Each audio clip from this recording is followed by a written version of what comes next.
the culture.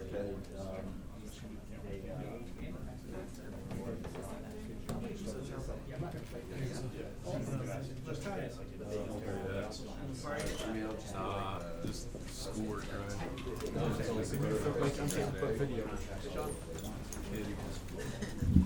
I felt super like 5 was bad. I moved your chair. It's all right. It's all right. A couple things before we get started. One, I just emailed out some information about game day. If you could pass that to the masses, it would be helpful just for people to know what time the doors open, 9:30, things like that. That would be very helpful where to park. Game day, you're going to get a press advisory from ESPN. I think their talent, loosely termed, is going to be in here tomorrow afternoon, available to y'all at 2:30. So you'll be getting that from ESPN PR folks. Players, after coach finishes, we're going to do the players out on the court. We should have the 5 starters from Monday night's game should be available. And last thing, I sent out a notice either yesterday or a couple days ago about the baseball preseason media day is Monday 12:30 at the Bosch. Coach Fox and 5 players. I've heard from like 2 or 3 of you, and I'm pretty sure more than that will attend if you just let me know. But it's Monday at 12:30. All right? Turn it over to Coach. Questions for Coach? Before that, I like the old stat sheet better than the new one. And I was just looking down, even their defensive free throw percentage is a lot better than ours. So it's hard to change that, but what has anybody got? If you were to make a list of the things that didn't go well last 2 games, that maybe would have been the difference between winning and not winning, what would be the first thing on that list? Well, not giving up second shot opportunities at really tough moments because it was game changing, particularly the Boston College game. Everybody can always say free throws in either game, but we've been average to good rebounding team. Our numbers look better than we really are, but I think giving up the second shot opportunities when you get a stop. I mean, in BC, I think it was three times. And you can always say don't turn it over on the inbounds pass or make free throws, but those would be that would be the first thing that I would pick. Coach, Yeah. just looking at the Florida State game and more towards the second half, it seemed like there was points in that game where I don't want to take it back to Saturday, but Cole had the ball and a lot of guys were kind of just waiting to see what he would do. Has there been any talk like that in practice this week, just about maybe movement or? No, because we haven't practiced since that game, but there's been talk. I think I'm guessing here. I think today is practice 73. I've screamed move in practice and in games more than I have ever in my entire life, whether Cole was in the lineup or not. And everybody's making a big thing of that. Just think back to the end of the first overtime at Virginia Tech. Does anybody remember? No, I do. We shot a 30-foot shot at the shot clock was winding down. So it had nothing to do with Cole because it was Leakey was the point guard and he ended up taking or it may have been Jeremiah, but we ended up taking a 30-footer at the end of the overtime. I mean, so yes, it's been something that we've talked about all year long and emphasize. You guys, if you can hear me, and I don't think you should try because it's usually senseless, but I've screamed move during the course of the game this year more than any game I've ever said in my entire life. But it's sort of the same question, same answer. It's not just one thing. It's we got to play better in about 23 different areas. And if we do that, and we'll have some good moments. We ran the ball for a couple of possessions against Florida State. Cole pitched it ahead. We get a couple of layups. Come down the middle, he makes a bounce pass. Andrew makes a layup, but then we stop running. Then we move, and then we don't move. So it's just it's what happens when you're not playing well.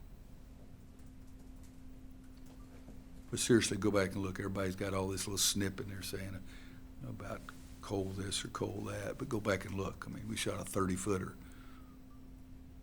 This Duke game is usually a celebration of some sort. Does it feel different now with where you guys stand? celebration I'm still alive, I guess. I don't know that my team will celebrate that. Well, Joel Berry's going to be here, isn't that this week? We're going to retire his jersey or honor his jersey for being the MVP of the national championship team, and he was the MVP of the Final Four, most outstanding player. I can't remember what they call it. So that part of hopefully will be a nice celebration for him and his family at halftime. But what we're doing, and I think every team that goes through tough times, I've just been very fortunate. I haven't had to do it very often. You just try to work every day and see if you can get better and get a little better in one area, get a little better in another area, put your finger in the dike, and then try to find another place to put the other one too. Well, do you expect Brandon Robinson to be out for some time with this particular? He's still in a boot, still on crutches, so the answer is yes, but I don't know what, and I'll use your words, I don't know what for some time would be, but they said 2 to 4 weeks, and so he's, I guess it's a week.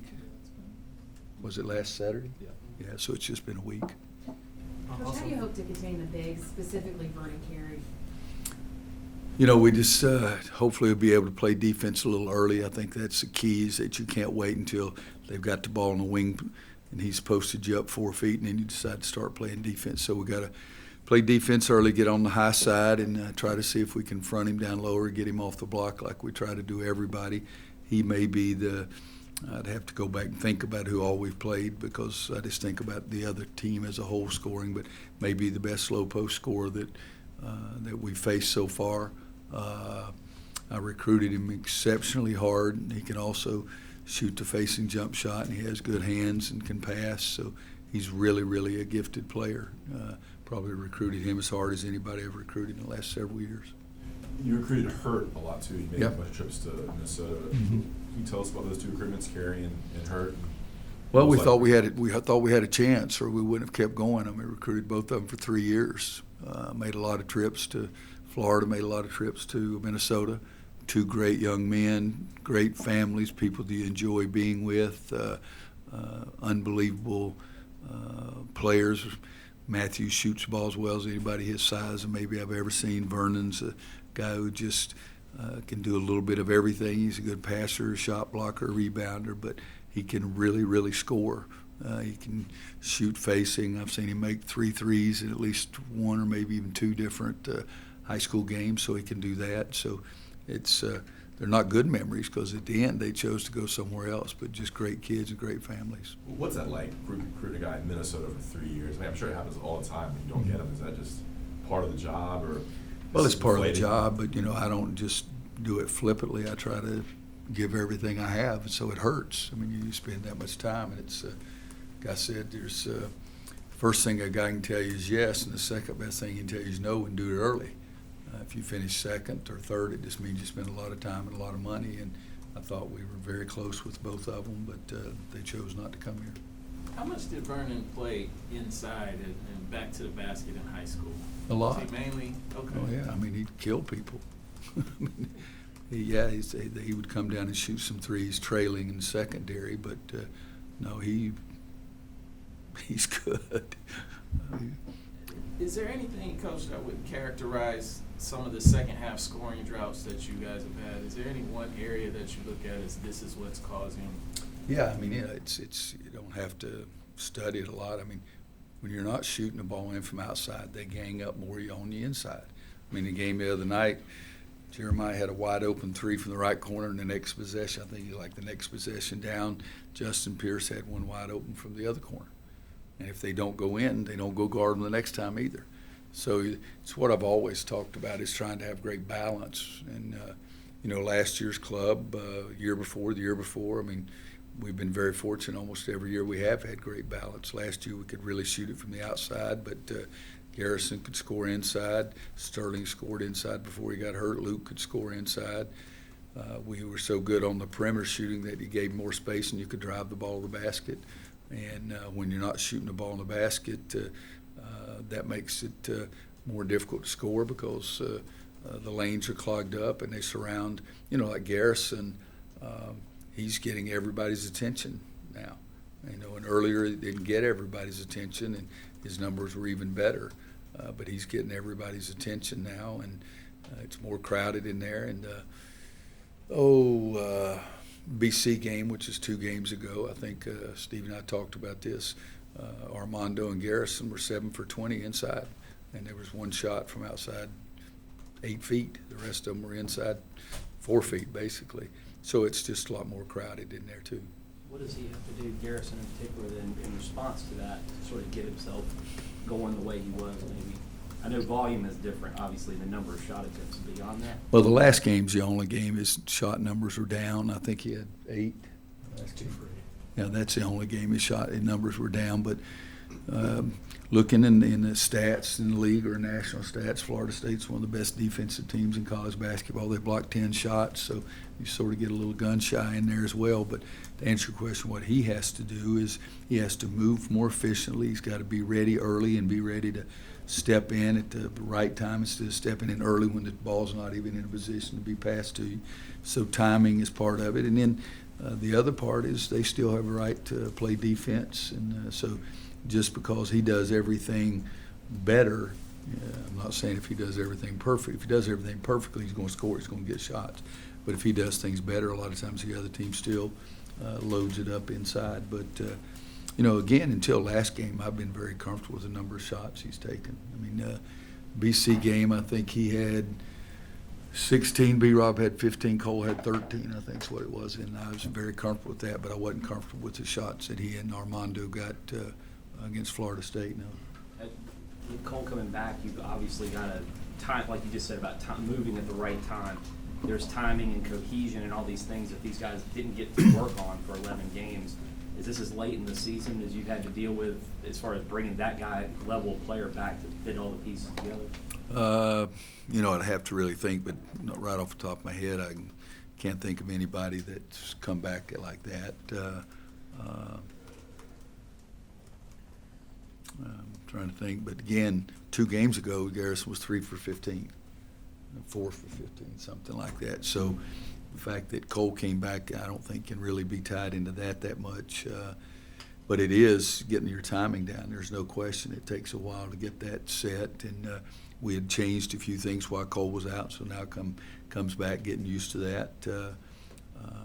But it is. I mean, 2 games ago, last Saturday, he was 14 of 14 from the foul line, scored 26 points, was the defensive player of the game for us. So it's, he did some good things in that game with his last possession. It's what everybody thinks about at that point, too. I saw a crazy stat, Roy, that you guys are like 352nd in the country in transition efficiency, which is nuts for a Roy Williams team. Yeah. What do you attribute that to mostly? I think if you look at all those stats, we're in the 300s in every offensive stat there is. I'm being serious. I mean, it's so I think one thing is our big guys aren't running nearly as much as we have in the past. The other night we had 2 fast break layups, and I thought, oh my gosh, because this is what we always try to do. So getting the ball off the board and getting guys to run and then handling it, probably our assist-air ratio is as bad as it's ever been as well. Guys, you can look at a lot of things aren't very good, but no, I never thought I'd have a team that would be averaging 70 points a game. But I never thought I'd have a team that's shooting this and shooting that and shooting this and shooting that kind of thing too.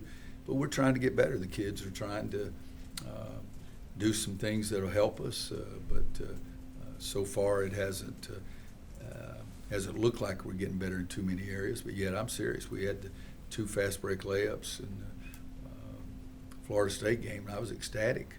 But we used to get 2 every 3 or 4 minutes. Christian is someone who's had a couple of good games the last 4 games. Specifically the Florida State game. What is he doing differently than earlier in the season?